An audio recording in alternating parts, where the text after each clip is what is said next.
A WWE star returns and turns babyface on Raw, plus a stipulation's been added to a SummerSlam title match, and a title match has also been added to AEW Fyter Fest tomorrow night. It's all in the wrestling news right now. He's here to show the world. Come on!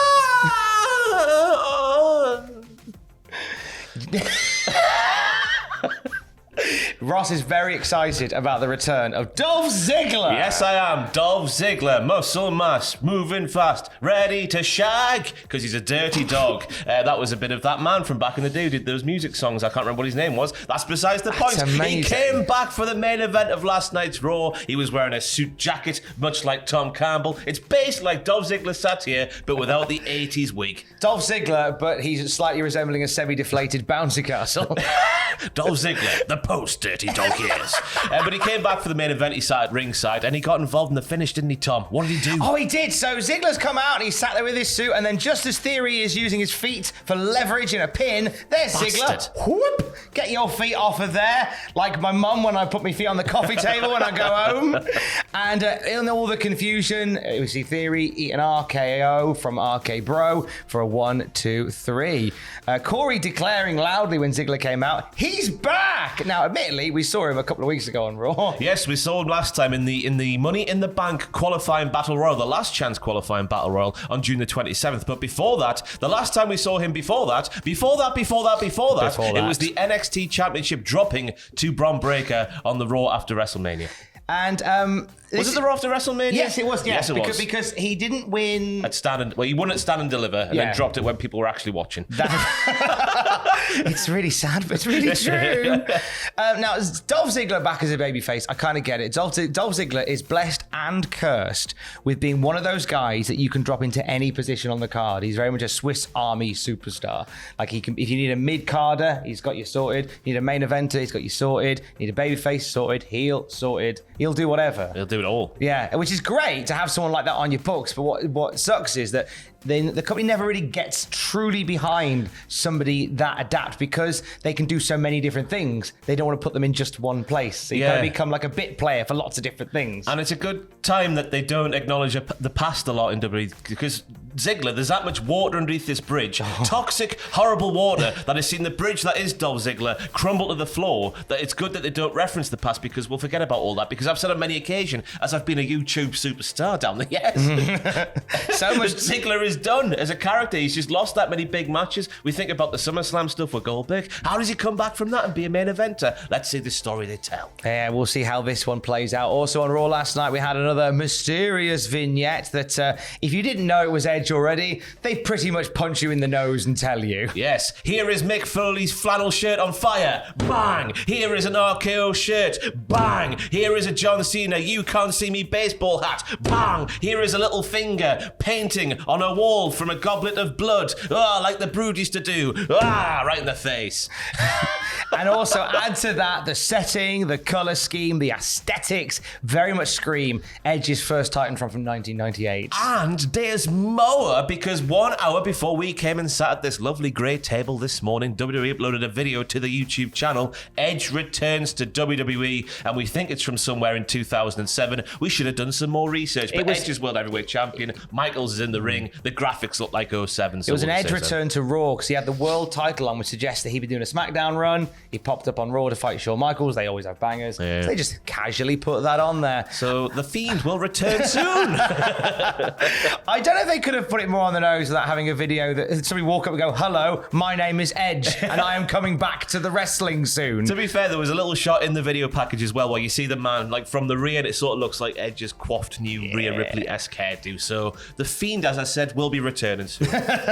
Speaking of the fire flannel, Mick Foley flavoured news today. So people have spotted that Mick Foley's merch is coming off of Pro Wrestling Tees, and there were some questions as to what this could have meant. Foley clears it all up on Twitter with a video that says, I still have a great relationship with Pro Wrestling Tees. It just comes down to signing a new Legends agreement with WWE that does give them the exclusive on t-shirts. In the meantime, the Socko sale still taking place in November. The 4 cheeses of Foley pizza still available through Powerbomb Pizza, who do wrestling-themed pizzas with money going to good causes. So toe cheese, knob cheese. Edam. Oh, that's disgusting. So please feel free, says Mick, to order as many shirts as you like through to July 31st. In the meantime, hope all is well and have a nice day. So ear cheese, I guess you could have ear cheese if you have some sort of infection. Just try to think where the cheeses of Foley would come from on this person. I like that they do come off of Foley. If Foley is omitting that many cheeses, then I'd seriously recommend medical advice, because that's not a healthy amount of cheese to come off a person, certainly not a land mammal. With this, though, so Foley signing a Legends deal. Now, this obviously means that they can use his likeness to make more merch and stuff like that. We see a lot of guys who have Legends deal, but it does ask the question of whether or not he'd come back and do something a little bit more. Oh, he's going to have one more match, isn't he, Tom? One more match. If Ric Flair can have one more professional wrestling match, why can't Mick Foley? Mick Foley's I hope you're hitting match. the sarcasm in my voice before you go down there and slander my good name. Can't believe Ross is saying that Mick Foley's coming back for another match. He'll be world champion next year. You watch him. He'll beat Roman Reigns. He'll throw Roman Reigns through a flaming table. There's a tongue twister on a Tuesday morning. Could he maybe be a guest referee? Oh, he's done that before. Was it the Hell in a Cell match somebody had in more recent years that he came back and did 2003, Kevin Nash, Triple H, Foley as referee. Yeah. Back on, I'll take you on. Headstrong to take on anyone. I know that you are wrong and this is not where you belong. Shouldn't sing them. I don't think they're nice people. Are they not? I'm not too sure. Well, it's hard to keep up, isn't it? It's hard to keep up. Foley's had previous as a referee. So not only did he do Bad Blood 2003, but I believe he won a match at WrestleMania 15 to referee there. He's refereed many. He refereed Vince and Shane at WrestleMania 17. The reason I'm mentioning referee so heavily is because an extra stipulation has been added to the Usos and Street Profits match for SummerSlam involving referees. You'll never guess what it is, Tom. It's the Hell in a Cell. It's the only one it could be when it comes to referees. There'll be a special guest one. Yeah. This was referenced on SmackDown last week, but they hammered home the point on last night's show. Truth is very keen to be the referee, but it doesn't look like it will be him. And quite frankly, if it was him, it would be a bit of a disappointment. Yeah. But he's got a tag team counselling certificate. Bless him. Yeah. MVP and Omos also jumping in and saying that Omos should be the referee here. Now that would be fantastic. That would literally be like wrestling a very early WWE video game. No, not the ones with the joysticks that you used to do back in the day. Like a PS1 game where the referee would literally walk over and then have to go down in stages and then count like that. Because Omos is, I don't know if you heard this before, Tom, but he's really tall. I've heard a rumour that he's I just thought he was really close to the screen. It's a long way down to the mat. A title match has been added to Fyter Fest tomorrow night. Tony Khan making the announcement that Wardlow is going to be defending his TNT title, his newly won TNT title against Orange Cassidy. Additionally, Chris Jericho, the Frenchman, will be on tomorrow night's show. Jericho. He'll be there. He'll be fighting he'll not be fighting in a shark cage. His pals will be in a shark cage, won't they? Yeah, more on that in the next video about that particular slice of goodness. But how do you feel about Orange Cassidy and Wardlow? It's an interesting match for Wardlow's first defense because you would assume they would have given him someone a bit more, noticeably beatable. More definitely beatable than Orange Cassidy because there's a little bit of doubt there, isn't there, everybody?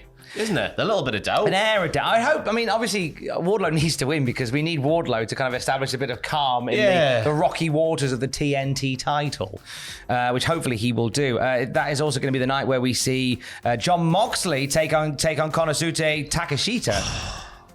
Konosuke Takeshita. I don't know why I had to do the hand signal, but that was the first thing that came to mind because Mr. whatever his name is. Konosuke Takeshita. Yes, that's the one. I always say it phonetically, which is always a mistake on YouTube.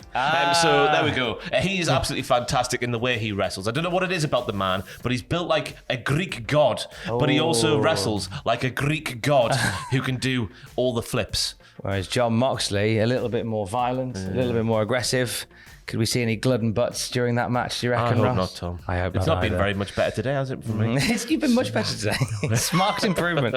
Also, tomorrow night, the Young Bucks defend the tag titles in a three-way against Hobbs and Starks and Keith Lee and Swerve Strickland. And ingeniously, they've called that match there Wait for it. Triple or nothing. Oh, you see how they do the pay-per-view? It's double, triple. Triple A or nothing. Young Bucks will win that, won't they? Bastards, they always win. And you win as well for being here. They kind of do. More wrestling news throughout the day at cultaholic.com. Stay safe. Love you. Bye.